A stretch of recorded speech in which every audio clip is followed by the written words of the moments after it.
My daughter hurled it straight at me. "You look like a bum. I don't want you at my wedding." The words sliced clean, and they cut deeper because I'm the one who paid for it all from the gown to the band. She even threatened to post security to keep me out, not understanding that without my card, her dream day would crumble like a stack of cheap playing cards. I stood there with my fists tight and knew, if I wasn't there, there wouldn't be a wedding. They figured they could shame me and erase me, but I was going to show them that fairness has teeth. Before we go on, hit subscribe and tell us where you're listening from down in the comments. I tightened my tie, even though the knot still pinched my throat, and stepped into the blue lantern. The place hummed with glass clinks and soft laughter, crystal chandeliers throwing warm light across white linen tables. My jacket faded navy, same one I've worn to every important meeting since '98, looked wildly out of place among the glossy suits and glittering dresses. In my hand, a folder crammed with wedding invoices, checks I'd signed without blinking, edges damp against my palm. I'd come to talk about Katie's big day, share a meal, maybe even a smile with my only kid. Fool's hope. The hostess led me to a corner table under my name. I flattened the folder on the cloth and glanced at the empty chairs. Katie and Tyler were late, of course. I ordered water, sipped slow, kept one eye on the door. Couples drifted in, their chatter blending with the faint jazz leaking from hidden speakers. My fingers tapped the folder's edge. 50,000, maybe more, sunk in this wedding. Dress, venue, string quartet. Every cent from my savings, for her. Always for her. The door swung open and there they were. Katie, my Katie, strolled in with her auburn hair pinned into a sleek bun, a sharp black dress that screamed money. Tyler followed, phone glowing in one hand, the other draped around her waist like a claim. They looked like they belonged here, polished surfaces, easy wealth. I stood, forced to smile, waved them over. "Dad," Katie said flat, sliding into her seat. No hug, no warmth, just a quick glance at my jacket and a twitch at her mouth that said everything. Tyler didn't bother to look up. "Hey," he muttered, still scrolling, easing down in his chair so the seams of his blazer folded just right. "Good to see you both." I kept it light. "Brought the invoices, thought we could—" "God, Dad, that jacket!" Katie cut in, eyes narrowing. "Did you dig it out of a dumpster?" My hand froze halfway to the folder. A couple at the next table paused mid-sentence and glanced over. "It's fine," I said, tighter than I meant. "Let's talk about the wedding." She rolled her eyes as a waiter dropped menus. "Whatever, just don't wear that to the venue. It's embarrassing." Tyler snorted without lifting his head. "Yeah, Mark, maybe stick to the guest list. Less visible." My jaw locked. I opened the folder and slid a check across. "Deposit for Willow Ridge, 10,000.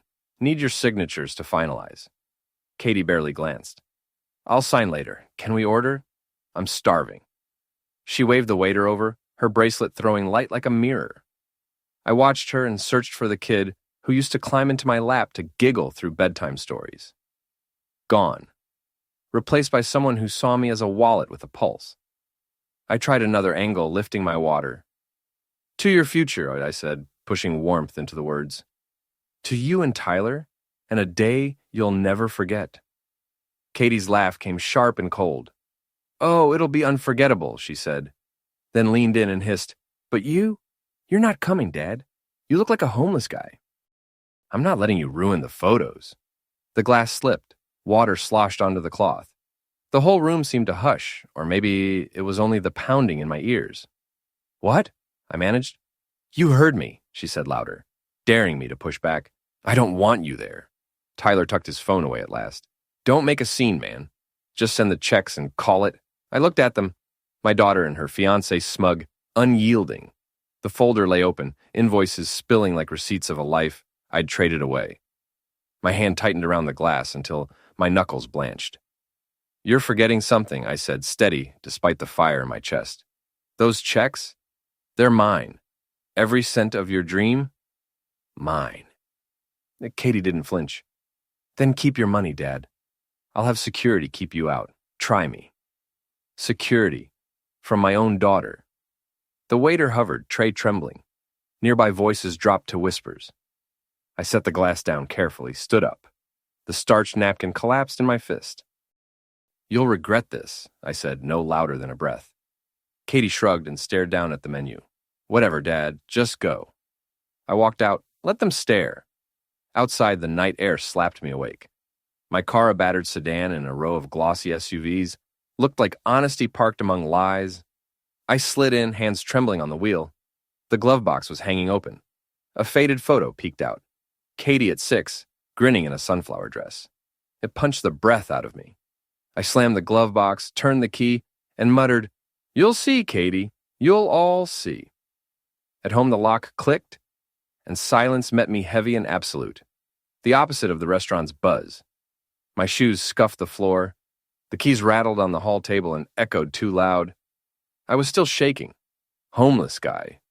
Security. The words looped in my head like a bad chorus. I dropped into the old leather chair and let the quiet swallow me. The room hadn't changed in years, same faded curtains, the coffee table still scarred from Katie's childhood crafts. My eyes traced the bookshelf lined with photos standing guard. One snagged me.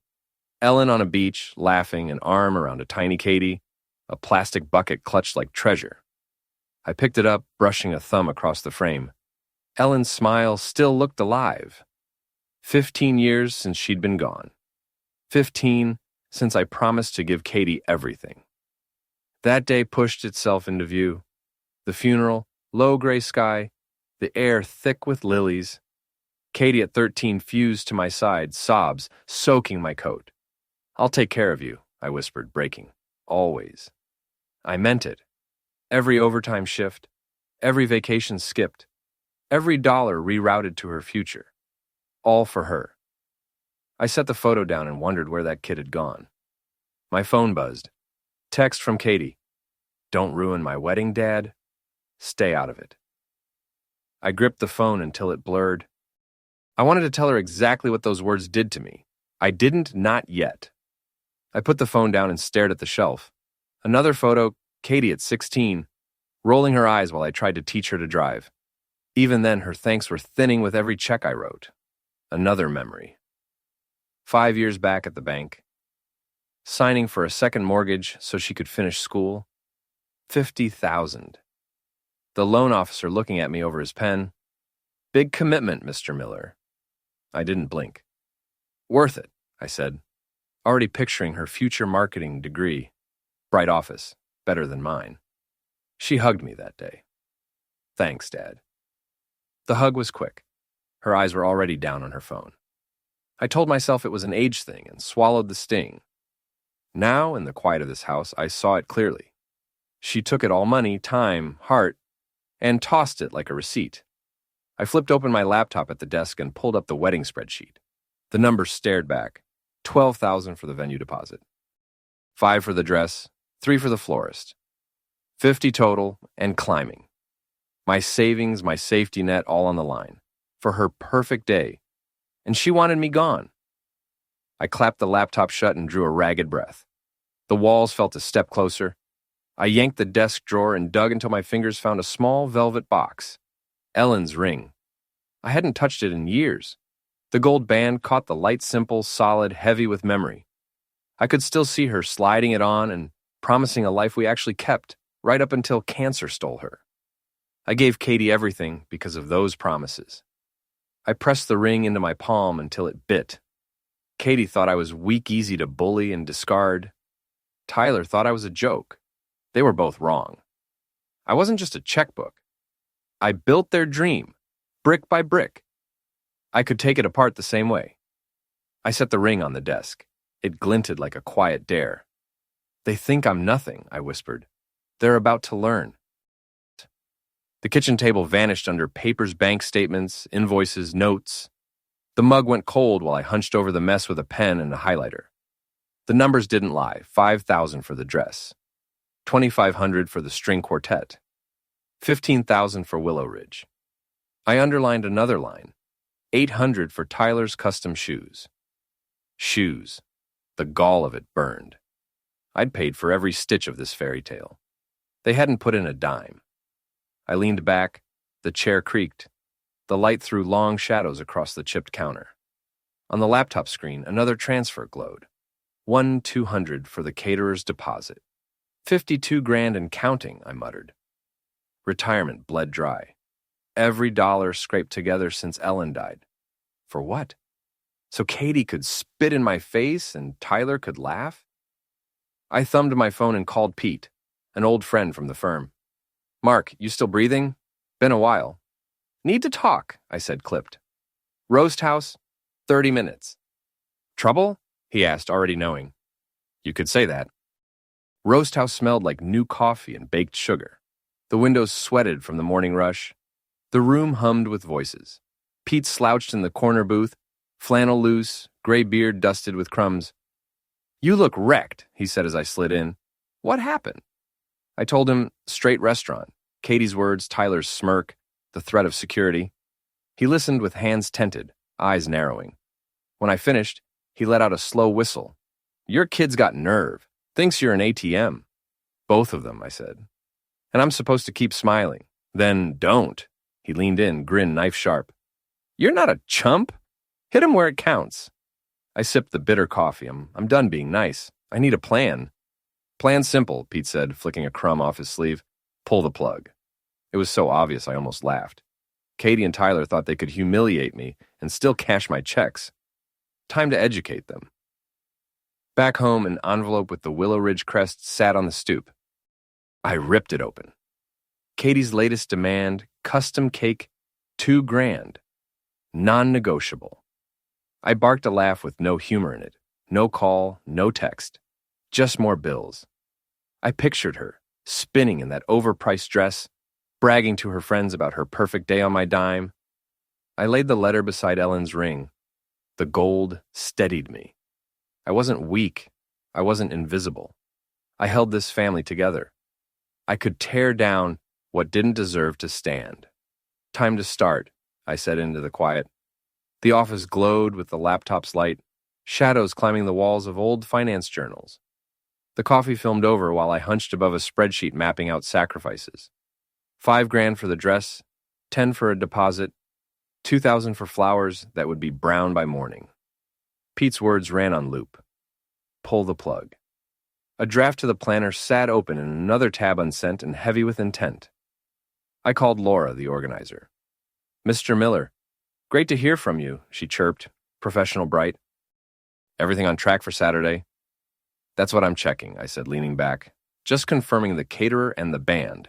All squared? She rattled it off. Caterer for $150, band for 4 hours. I wrote down names, dates, cancellation clauses, careful, precise. And contracts? I added, as if it were an afterthought. All finalized, no loose ends? Everything's locked, she assured me. Your payments cleared weeks ago. Good, I said, a smile I didn't feel. Just making sure. I hung up.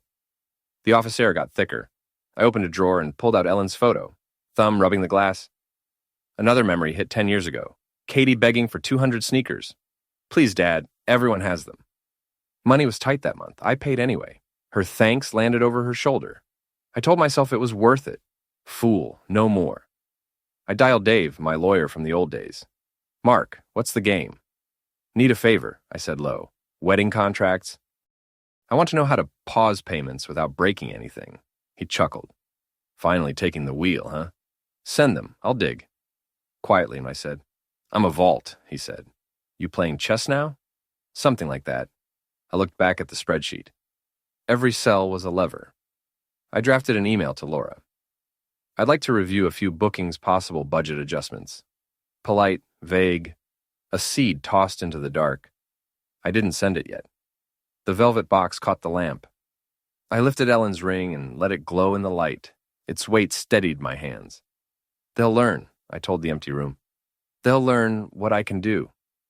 Later, the bell at Roast House jangled as I stepped in again. Katie and Tyler were already in a corner. Her nails tapped out little impatient clicks. His phone lit his face. The folder of invoices felt like both shield and blade. Katie's text had been basic. Meet us. No, please, no thanks. Dad, she said when I sat, voice clipped. Took you long enough. Traffic, I lied, setting the folder on the table. Tyler glanced up with a half smirk sharp enough to cut. The espresso machine hissed in the background. I waited. The cake, Katie said, leaning forward so her earrings flashed. It's not good enough. We need a better one. 2,000 more. You'll cover it, right? 2 grand for cake? I asked, fingers on the folder's edge. Don't be cheap, she snapped. It's my wedding. You want me to look like a joke? It's your daughter's big day, Tyler added. Don't nickel and dime. My jaw tightened. I've already paid for the dress, the venue, the band. Is the cake really the hill? You're seriously haggling? Katie's voice carried. Just pay it. It's not like you're broke. I thought of her graduation, the used but shiny sedan with the red bow. Her squeal echoed down the block. When I handed her the keys, the thanks was flat, her eyes already on her friends. No hug, no real gratitude. Just another expectation checked off. All right, I said softly, letting my shoulders dip. I'll handle the cake. Her smile spread like she'd scored. Tyler's smirk widened. I stood, tucked the folder under my arm. I'll call the planner today. See? Katie said to Tyler. Told you he'd come through. Outside, the afternoon sun was bright and forgiving. I called Dave. Got the documents, he said. You can pause payments if you give notice within 48 hours. Perfect, I said in the car. Draft the notices. You're going all in, he said, almost admiring. This is going to sting. Let it, I said. They earned it. Back home, the draft email to Laura still waited. I added a line. Please confirm cancellation options for the band and catering. Then I pressed send. The whoosh felt like a gate slamming shut. I looked at the family photo on the wall, me, Ellen, and little Katie beaming. My hand flexed. The anger cooled into something steadier. They started this, I thought. Let's see how they finish. Morning crept through the curtains. I sat in the kitchen with a warm mug and watched the phone light up. Laura's name. I answered. Mr. Miller, she said tight, trying not to panic. We have a situation. The band and the catering both canceled. Some payment problem. I'm so sorry. I don't know how. Canceled? I echoed, masking the flicker inside with concern. That can't be right. I paid weeks ago. I know, she rushed. I'm trying to fix it, but the vendors want confirmation to reinstate. Can you verify payments? Of course, I said, heavy with regret. But I'm having some personal financial issues. Might need to adjust things. Send me all cancellation terms. She hesitated, then promised to email by noon. I hung up and let the smile happen. The gears were turning. The phone rang again. Katie. You did this! Her voice tore through the speaker. The band is gone. The food is gone. How could you wreck everything? Katie, breathe, I said, smooth as I could. I don't know what's going on. I'll fix it. Give me a day. Fix it, she spit. You're sabotaging my wedding because of that stupid fight. I knew you'd do something like this. I let her run out of words. I pictured her pacing, plans fraying like a cheap hem. I'll call Laura, I said when she paused. We'll sort it. You'd better, she snapped and hung up. The kitchen clock ticked with that old steady beat. I pulled up Willow Ridge's number and called. Willow Ridge, Nina speaking. Nina, Mark Miller here. About my daughter's wedding. There's some uncertainty with our budget. Can we talk about pushing the booking 1 week? That's unusual, Mr. Miller, she said carefully. But I can check availability. I'll need to confirm with your planner. Please do, I said. I'll follow up tomorrow. Seeds planted. An old fragment of memory nudged me Katie at 8, wobbling on a bike while I ran beside her. You've got it, I said, one hand steady at the seat. When she took off, her laugh lit up the whole park. That little girl had been golden. Now she looked at me and saw an obstacle. I walked to the park anyway. Benches were damp with dew. The air smelled like cut grass. I sat and took Ellen's ring out. The gold caught the sun. Solid. Quiet. Too far to stop now. Katie's panic and Laura's confusion told the same story. The plan was working. A small ache in my chest wondered what I'd lose when the dust cleared. A text from Tyler. You're destroying us, Mark. Stop. I slipped the phone away and smiled. Back in the office, the air smelled like old paper and old coffee. Bank statements lay fanned like a losing hand. The phone rang. Tyler again?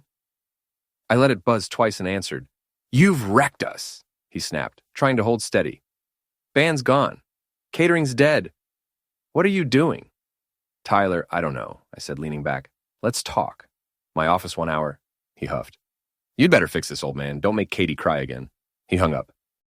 An hour later, the door banged and Tyler stormed in, jacket thrown over his shoulder, face flushed. You think you can blow up our wedding and walk away? He didn't sit. Fix it. Now. I lifted my hands, palms out, weak as paper. I'm trying. Must be a vendor mix-up. I'll call Laura, get it fixed. You're too old for this, he scoffed, pacing. Should have let us handle the money. You're embarrassing, Mark. My fingers found the edge of a photo on the desk. Ellen and little Katie at a picnic. A separate memory cut through the roar 2 years ago in this same chair. Rebuilding Tyler's resume for a tech startup. Calling a friend to put in a word. When he got the job, he texted TX. That was it. I'm sorry, I said now, voice trembling just enough. I'll make calls. Give me a day. He stopped pacing, sneer, loosening into pity. One day, don't make her cry again. He slammed the door. When the hallway went quiet, I typed an email to Laura. Please confirm cancellation of the florist due to budget constraints. Send. Katie texted at once. Dad, please don't ruin this. I'm begging you. Begging. A word she'd never used. I stood and looked out at the quiet street. They thought they could shame me and still spend my money. They were wrong. I built their dream piece by piece. I was dismantling it with the same care. I picked up Ellen's ring from the velvet pocket and felt the cool gold. They haven't seen the worst yet, I told the empty room. The drive to Willow Ridge was short. Oak trees shadowed the lane. The marble facade was so clean it almost glowed. Roses perfumed the walkway. I adjusted my tie and went in. Nina met me in the foyer with a clipboard, hugged tight like a shield. Mr. Miller, great to see you. Here to check setup? Her smile was professional, unaware of the storm rolling in behind me. Something like that, I said, warm but measured. Just making sure we're on track for my daughter. Chandeliers sparkled, tables in white, a stage for a band that wouldn't play. The extravagance was almost dizzying, an altar to Katie's appetite. Nina walked me through the hall, pointing out the dance floor, the bar, the area where flowers wouldn't be. I nodded, asked about outlets and capacity, and then slid in the point. About the bookings, I said, pausing at a window that looked out over clipped hedges. There's been a family change. I need to cancel the band and catering. Possibly more. Her pen stopped mid-scratch. The smile went thin. Cancel? 2 days out? We'd have to process deposits and... I understand, I said gently. It's unavoidable. Can you process today? I'll cover the fees. She nodded, writing quickly. I'll confirm with your planner. We'll take care of it, Mr. Miller. Don't be sorry, I said with a soft smile. These things happen. Driving home, a gentler memory flashed Katie at 6, tucked under a quilt, stuffed rabbit at her chin, me doing ridiculous dragon voices till her giggles ran out of air. When her eyes finally closed, I kissed her forehead and whispered, I'll always keep you safe. That promise had steered every choice. It felt like a chain I'd finally cut. In the driveway, my phone rang. Laura, the panic only half hidden. Mr. Miller, the florist canceled. They said you requested it. What's happening? I'm handling it, I said, soothing. Budget problem. I'll sort it. She tried to press. I ended the call. Inside the house, the desk lamp carved shadows across a box of Ellen's letters. I opened the lid and pulled one out. Her hand was neat, confident. Mark, you're my rock. Don't ever forget it. I traced the words with a finger. Katie and Tyler thought they could erase me. I was rewriting the script. I rolled the ring in the light. Tomorrow, I thought, they'll feel it all. Next morning, I stood behind a row of cedars just off the Willow Ridge Drive, air cool against my face, and watched the chaos unfold. The iron gates were chained shut, the links flashing. Guests stood in small clusters, a rising buzz of confusion. Katie, in a shimmering white gown like a cruel joke, pounded the gate with both hands, her veil askew. Open it! She screamed, voice frayed to the wire. Tyler, crisp tucks and all, barked into his phone and clawed his hair with the other hand. I stayed still, hands in my pockets, breath even. Laura ping-ponged between groups with a clipboard she couldn't use. She called me again. I let the phone thrum against my leg. The picture was perfect. Band gone, catering scrapped, flowers vanished, venue sealed. A woman in a blue dress tilted her head toward Katie and whispered to her husband. A man in a suit checked his watch, sighed, and headed back to his car. The crowd thinned. Confusion curdled into irritation. Katie spun toward Tyler, fists clenched. This is his fault, she shouted, voice riding the air. He did this. Tyler snapped his phone shut, red seeping up his neck. Your dad's a lunatic, Kate. I told you he'd wreck us. A memory dragged itself up Ellen's funeral, rain on the chapel roof like drumming fingers. Katie at 13 crushed to my side. I'll give you everything, I promised into her hair. And I did. Overtime, dreams shelved, paychecks carved apart. All for her. Now I wondered if that promise had been my first mistake. My phone buzzed again, a text from Katie. You destroyed us, Dad. How could you? Destroyed. It fit. It also left a hollow ache. I won, didn't I? Their perfect day was ash, their arrogance exposed. But the wind tasted like coffee left on a burner too long. I turned through the trees to my car a block away. Gravel crackled under my shoes. Behind me, Laura pleaded with a guard. Katie's cries blurred into the breeze. I slid into the driver's seat and placed Ellen's ring on the dash. The gold looked steady against the faded plastic. The engine caught, smothering the last edge of sound. I pulled away. Late sun stretched gold across my porch. I stood with hands in my pockets, ring warm in my palm. The street was quiet except for a distant lawnmower. A car skidded to the curb Katie's. She tumbled out with hair tangled and mascara streaked. Tyler followed, jacket gone, shirt unbuttoned and wrinkled. Two ghosts of the smug pair from the Blue Lantern. Dad! Katie bolted up the steps, hands clasped like prayer. Please fix it. The wedding's ruined, but you can make it right. I'm sorry, okay? I was wrong. I didn't move. Tyler hovered at the bottom step, desperation eating his smirk. Mark, he said low, we'll do whatever you want. Just call the venue. Get it back on track. Silence did the heavy lifting. My thumb brushed the ring in my pocket. Katie's sobs sawed the air, but they didn't reach me now. You're sorry, I said quietly. For what? Her tears spilled. For what I said at the restaurant. I didn't mean it. I was stressed. Please. Tyler edged up a step with both hands out. We got heated. It was a mistake. This is Katie's day. You don't want to destroy it. Another old picture flickered, 6 months after Ellen passed. A banker slid papers across, offering a path to a business I'd dreamed of starting. I pushed them back. Not now. Tuition first. I buried my dream so hers could breathe. She never even knew. You humiliated me, I said. Called me a nobody. Told me to stay away from the day I paid for. And now you're here, because your house of cards fell. Katie's knees buckled. She grabbed the rail. I didn't mean it. Dad, I love you. Please. Tyler nodded quickly. We'll fix it. You're in charge. I took a step forward. My shadow climbed over both of them. You thought I was weak. A bank to drain and toss. Every dollar, every detail, that was mine. You spit on it. On me. There's no wedding without me, and I say no. Katie's sob broke off. Dad, please, no. The word was a blade. Hey, you made your choices. Live with them. Tyler's face hardened. His hands dropped.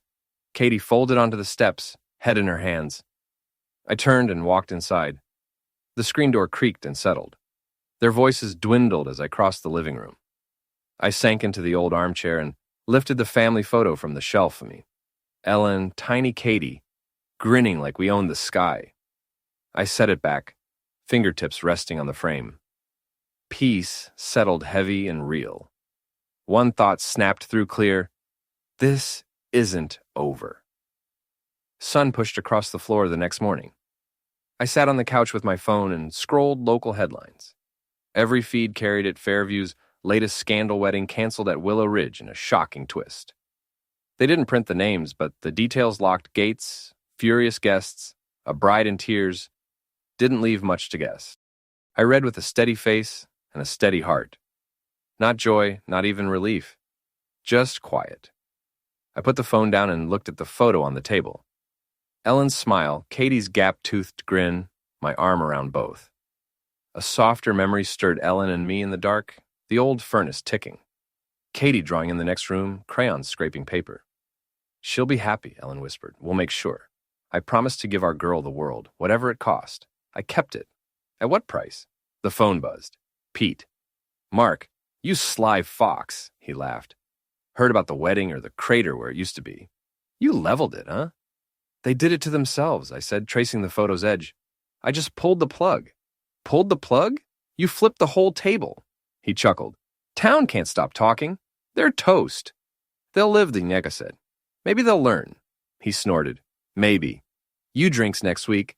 My treat. I said yes and hung up. The room felt lighter. The weight of their contempt fell away in pieces. I walked to the park. Leaves snapped under my boots.